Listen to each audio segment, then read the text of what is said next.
ಭಾರತದ ಜನಗಳಾದ ನಾವು ಭಾರತವನ್ನು ಒಂದು ಸಾರ್ವಭೌಮ ಸಮಾಜವಾದಿ ಸರ್ವಧರ್ಮ ಸಮಭಾವದ ಪ್ರಜಾಸತ್ತಾತ್ಮಕ ಗಣರಾಜ್ಯವಾಗಿ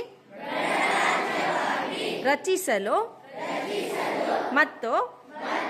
ಅದರ ಸಮಸ್ತ ನಾಗರಿಕರಿಗೆ ಸಾಮಾಜಿಕ ಆರ್ಥಿಕ ಮತ್ತು ರಾಜಕೀಯ ನ್ಯಾಯ ವಿಚಾರ ಅಭಿವ್ಯಕ್ತಿ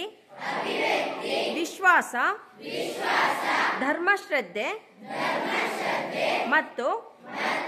ಉಪಾಸನಾ ಸ್ವಾತಂತ್ರ್ಯ ಸ್ಥಾನಮಾನ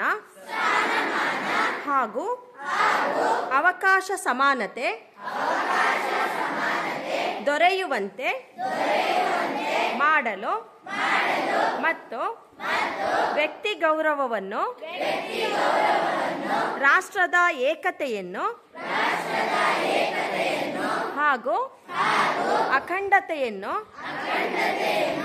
ಸುನಿಶ್ಚಿತಗೊಳಿಸಿ ಅವರಲ್ಲಿ ಭ್ರಾತೃಭಾವನೆಯನ್ನು